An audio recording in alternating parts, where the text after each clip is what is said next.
kesyirikan menuju cahaya Allah, baginda yang telah membasmi raksasa yang bertahta ketuhanan dusta, baginda yang telah memproklaim kalimat tauhid, dialah baginda Rasulullah sallallahu alaihi wasallam.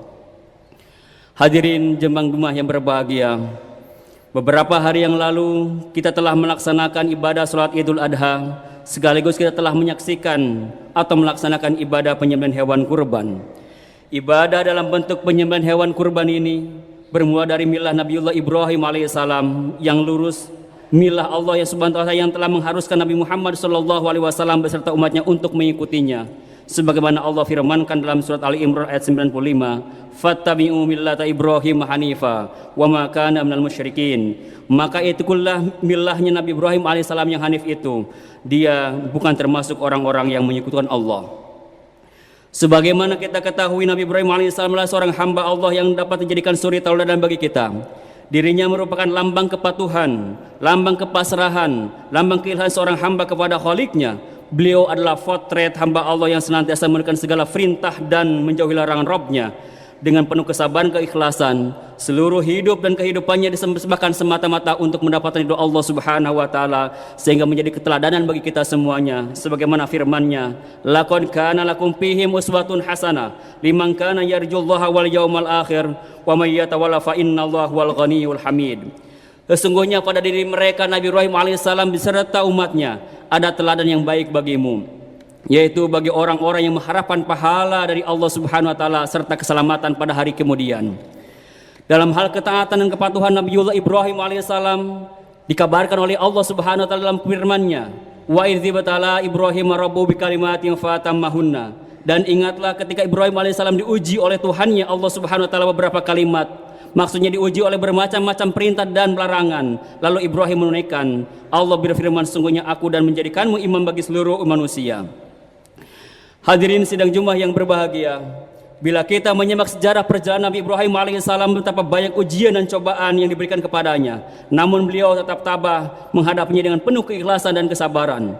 Di antara ujian beliau yang sehingga dapat menjadi teladan bagi kita dalam menghadapinya, yang pertama, dalam perjalanan dakwahnya Rasulullah Nabi Ibrahim alaihissalam mendapatkan tantangan perlawanan, di samping dari kaum Quraisy, di samping dari kaum kafir yang juga merupakan tantangan dari keluarga sendiri, ayahnya Azar.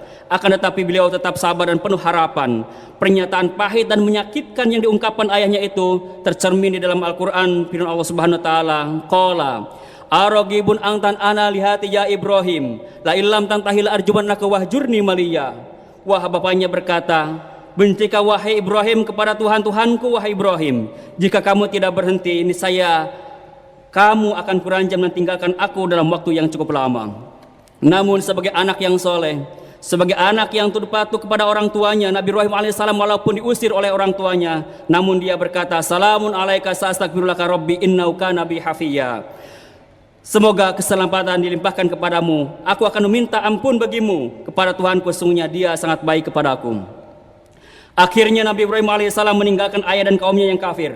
Bahkan beliau berusaha untuk menentang dan menganugerahkan Tuhan-Tuhan mereka serta meminta pertolongan kepada Allah subhanahu wa ta'ala agar beliau bisa menyempurnakan atas syukur dan nikmat yang telah dianugerahkan kepadanya untuk menghadapi ketakutan yang dahsyat dan melawan kaum yang kafir.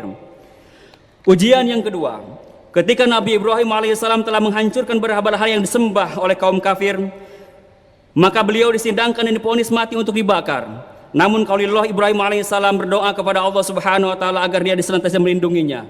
Beliau tidak pernah meminta keselamatan dan perlindungan kepada seorang, termasuk kepada sekalipun kepada malaikat sebagai kepercayaan Allah subhanahu wa ta'ala. Tetapi Ibrahim alaihissalam tetap memohon rahmat dan pertolongan hanya kepada Allah subhanahu wa ta'ala. Kemudian Allah subhanahu wa ta'ala menunjukkan kekuasaannya. Qulna ya narukuni barda wa salaman ala Ibrahim. Kami berfirman, wahai api, jadilah dingin dan menjadikan keselamatan bagi Ibrahim alaihissalam. Selanjutnya apa yang terjadi ketika kaum kafir mengira bahwa setelah Nabi Ibrahim alaihissalam dilemparkan ke kobaran api yang membara, Ibrahim hangus terbakar, namun keadaan mereka ternyata terbalik. Api yang berpotensi untuk membakar tidak mampu membakar Nabi Ibrahim alaihissalam kecuali hanya tali yang dipakai untuk mengikat beliau. Bahkan dikisahkan beliau tinggal dengan tenangnya di dalam kobaran api dengan perlindungan Allah subhanahu wa ta'ala. Kobaran api telah padam, kaumnya membawakan keluar dari tempat pembakaran dengan keadaan selamat. Itulah bukti kebenaran firman Allah subhanahu wa ta'ala sebagaimana yang tercermin dalam Quran surat Al-Ankabut Ayat ke-24. Pamakana jawab qaumi illa an qalu qtulu aw harrikuhu fa anjahu Allahu minan nar. Intinya adalah Allah Subhanahu wa taala telah menyelamatkan Ibrahim dari api. Yang ketiga, ketika Nabi Ibrahim alaihissalam mendapatkan perintah untuk hijrah bersama istrinya Hajar, kemudian beliau diperintah oleh Allah Subhanahu wa taala untuk meninggalkan istri dan anaknya yang masih menyusui di Mekah di gurun pasir yang tandus, yang tidak ada air, tidak ada makanan, tidak ada buah-buahan. Namun beliau tetap menjalankannya dengan penuh ketabahan dan kepasrahan terhadap keputusan Allah Subhanahu wa taala tanpa sanggahan dan perdebatan. Kini kita mengetahui rahasia di balik hikmah peristiwa tersebut, adanya air Zam-Zam dan amalan sa'i yang dilakukan setiap orang muslim pada waktu ibadah haji. Allah menjelaskan, Rabbana inni askantu min dzurriyyati biwadin ghairi zarin inda baitikal muharram. Rabbana liyaqumus sholata faj'al af'idatan minan nasi tahwi ilaihim warzuqhum minas thamarati la'allahum yashkurun. Ujian yang keempat. Setelah Nabi Ibrahim alaihissalam menjalankan perintah Allah Subhanahu wa taala untuk membangun pondasi-pondasi Baitullah yang sebelumnya telah dibangun oleh Adam alaihissalam, dalam pembangunan tersebut beliau dibantu oleh tangan kanannya Ismail alaihissalam. Setelah itu Allah merintahkan kepada beliau untuk memimpin mimpinya ketika tidurnya untuk menyembelih putranya Ismail. Peristiwa penyembelihan ini dilukisan oleh Allah dalam firman As-Saff ayat 100 sampai ayat 108. Diawali dengan ungkapan permohonan kepada Allah Subhanahu wa taala, Rabbi habli minas solihin. Ya Tuhanku, anugerahkan kepadaku seorang anak yang termasuk orang-orang yang soleh. Muhammad Jalaluddin Al-Qasimi dalam tafsirnya mengatakan, Nabi Ibrahim alaihissalam mengharapkan karena seorang anak yang soleh itu maknanya adalah seorang anak yang mampu untuk menegakkan dakwah, seorang anak yang mampu untuk bertaatan kepada Allah Subhanahu wa taala. Pernyataan ini senada dengan ungkapan Sulaiman bin Umar dalam tafsir Al-Futuhat. Kemudian Allah menjawab, Fabasyarnahu bigulamin halim, maka kami beri dia kabar gembira dengan seorang anak yang amat sabar atau yang amat baik. Setelah nyata kesabaran ketaatan Ibrahim alaihissalam, maka Allah kemudian menyuruh untuk Nabi Ibrahim alaihissalam menyembelih anaknya Ismail alaihissalam. Tetapi pada saat itu Ismail, satu riwayat dikatakan ketika usia 7 tahun, satu riwayat mengatakan ketika usia 13 tahun. Namun sebagai anak soleh, sebagai Ibrahim alaihissalam juga seorang nabi yang soleh, maka tidak ada hambatan untuk melaksanakan proses penyembelihan itu. Namun demikian, setelah nyata Nabi Ibrahim dan Ismail menunjukkan kepasrahan diri kepada Allah Subhanahu wa taala untuk siap melaksanakan perintahnya, maka Allah pun melarang untuk menyembelihnya dan akhirnya diganti dengan seekor sembelihan. Hadirin Jumat Jumat yang dirahmati oleh Allah Subhanahu wa taala. Yang perlu kita sadari bersama adalah bahwa ketika menjalani ibadah kurban yang merupakan gambaran atau pelaksanaan setelah Nabi Ibrahim alaihissalam menyembelih putranya Ismail alaihissalam yang diganti dengan hewan kurban, yang penting bagi kita semua adalah hakikatnya bukan semata-mata ibadah dalam bentuk kurban secara fisiknya, namun yang ditilik oleh Allah Subhanahu wa taala adalah tentang keimanan serta ketakwaannya. Hal ini digambarkan oleh Allah dalam Quran surat Al-Hajj ayat ke-37. La yanallahu luhumuha wala dima'uha walakin yanaluhu taqwa. Daging-daging unta dan darahnya itu sekali-kali tidak akan mencapai kepada Allah Subhanahu wa taala, tetapi ketakwaan dari kamulah yang dapat mencapainya. Hadirin rahimakumullah. Adapun urgensi dari pelaksanaan ibadah kurban yang pernah kita laksanakan pada beberapa pekan yang lalu, intinya adalah yang pertama menunjukkan indikator keimanan serta ketakwaan kita kepada Allah Subhanahu wa taala, karena ibadah kurban merupakan perintah oleh Allah Subhanahu wa taala. Jadi ketika orang melaksanakannya berarti dia ada dalam iman dan ketakwaan kepada Allah Subhanahu wa taala. Kedua, ibadah kurban pada prinsipnya adalah merupakan wujud syukur kita atas nikmat yang telah Allah anugerahkan kepada kita. Bahwa kita sebagai seorang mukmin, sebagai seorang mukmin diwajibkan untuk bersyukuri atas nikmat yang Allah berikan kepada kita, yang salah satunya itu dengan cara berkurban pada hari raya Idul Kurban, karena ibadah kurban prinsipnya diperintah oleh Allah Subhanahu wa taala. Yang ketiga, wujud kepekaan sosial, karena setiap muslim, setiap mukmin dituntut dan diwajibkan berbaik kepada sama manusia. Karena kita punya tanggung jawab sosial, kita perlu memperhatikan teman-teman kita, sahabat-sahabat kita, bahkan lingkungan yang ada di sekitar kita. Siapapun yang meminta bantuan kepada kita atau perlu pertolongan kepada kita, maka kita perlu untuk menolongnya. Kemudian yang keempat, sebagai wujud pengorbanan atas tegaknya syiar agama Allah. Ibadah kurban termasuk min sya'airillah. Dalam skala luas kita dituntut untuk berjuang dan berkorban demi tegaknya agama Allah Subhanahu wa taala.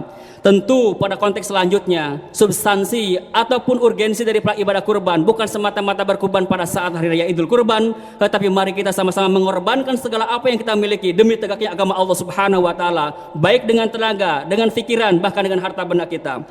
Dalam perspektif sejarah kita dapat melihat bagaimana potret keagungan dan kemuliaan para sahabat dan para salafus soleh ketika berkorban menegakkan agama Allah Subhanahu wa taala. Di antaranya Abu Bakar radhiyallahu anhu pernah berkorban atau menginfakkan sebagian rezekinya kurang lebih sampai 4.000 dinar. Kalau dihitung dikonversi dengan uang sekarang kurang lebih 6 miliar 800 juta rupiah. Kemudian Utsman bin Affan dalam perang Asurah, beliau pernah menyumbang unta sebanyak 300 ekor, 50 kuda lengkap dengan perlengkapan perang, kemudian menyumbang 1.000 dinar. Dan pada perang Tabuk beliau pun pernah menyumbang 940 ekor unta ditambah 60 ekor kuda. Jika dikonversi pada saat ini dalam konteks peperangan pada saat ini atau kebutuhan militer pada saat ini seolah-olah, maka Utsman bin Affan pernah menyumbang 1.240 unit truk militer, 110 unit kendaraan militer berlapis baja, kemudian 1.000 dinar, dan dikonversi jika uang dengan sekarang kurang lebih 731 miliar 700 juta rupiah. Kemudian Abdurrahman bin Auf pernah juga menyumbangkan kurang lebih 1.000 kuda, kemudian 50 dinar. Jika dikonversi dengan uang dalam konteks konversi pada saat ini, kurang lebih beliau pernah mengorbankan kurang lebih 1 triliun 85 miliar 680 juta rupiah. Kemudian antara lain Imam Abu Lays bin Sa'ad bin Abdurrahman, Yunus bin Abdul A'la menyatakan kesaksiannya bahwa setiap tahun Imam Abu Lays suka memberikan pengorbanannya kurang lebih 100.000 dinar. Jika diuangkan kurang lebih 170 miliar per tahunnya, belum termasuk zakatnya. Inilah profil-profil para sahabat dan para salafus soleh yang mereka berjuang berkorban demi tegaknya agama Allah Subhanahu wa taala melalui hartanya. Oleh karena itu, jika kita memiliki harta, maka marilah sebagian harta kita dipersembahkan demi tegaknya agama Allah Subhanahu wa taala. Karena pengorbanan melalui harta pertama bagian daripada ketakwaan kita kepada Allah, sebagaimana Allah tegaskan dalam Quran surat Ali Imran ayat 134 ayat 135. Ayat 133 ayat 134. Kemudian yang kedua, kita berkorban dengan harta, dengan jiwa, insya Allah itu bagian tameng, perisai agar Allah SWT menyelamatkan diri kita dari api neraka atau dari azab Allah, sebagaimana Allah firmankan di dalam Quran Ashraf ayat 9 sampai ayat 12. Kemudian dalam sebuah hadis yang diriwayatkan Imam Muslim, pada prinsipnya siapapun yang berkorban di jalan Allah dengan berinfak, maka ada malaikat yang mendoakan, Allahumma ti munfikon khalafa, ya Allah semoga engkau menggantikan kepada orang yang suka berkorban melalui infak atau sedekahnya. Sedangkan bagi orang yang suka menahan hartanya, maka ada malaikat yang berdoa, Allahumma ti mumsikan talafa, ya Allah semoga engkau menghancurkan dan membinasakan kepada orang-orang yang suka menahan harta bendanya. Kemudian Allah pun juga mengingatkan kita semuanya di dalam Quran surat At-Taubah ayat 34 ayat 35 pada prinsipnya, walladzina yaknizuna dzahaba wal fiddah wa la yunfikuna fi sabilillah fabasyirhum bi'adzabin alim. Orang-orang yang suka menimbun emas, orang-orang yang suka menimbun perak, orang-orang yang suka menimbun harta bendanya, wa la yunfikunaha fi sabilillah, mereka tidak menginfakkan di jalan Allah Subhanahu wa taala. Ingatkan, berikan kabar kepada mereka, fabasyirhum bi'adzabin alim, kelak Allah akan memberikan azab yang sangat pedih. Yauma yuhma 'alaiha fi nari jahannama fatukwa biha jibahuhum wa junubuhum wa zuruhum. Ketika semua harta yang pernah disimpan ketika masih di dunia itu, kemudian harta itu akan menyiksa dirinya, yaitu dibakar perutnya, dibakar dahinya, dibakar punggungnya, seraya dikatakan kepada mereka, hadza ma kanaztum, inilah harta bendamu yang telah engkau simpan ketika masih ada di dunia. Oleh karena itu, fazuku ma kuntum taknizun, rasakanlah oleh kalian semuanya terhadap apa yang telah engkau timbun atau simpan ketika hidup di dunia ini. Semoga kita keluar dari sifat tikir, dan semoga Allah menjadikan kita semua ahli bersyukur melalui harta benda ini, berkorban demi tegaknya agama Allah Subhanahu wa taala. Barakallahu li wa lakum fil Qur'an azim wa nafa'ani wa iyyakum bima fihi min ayati wa dzikril hakim wa taqabbala minni wa minkum tilawatahu. Fastaghfiru innahu wal ghafurur rahim.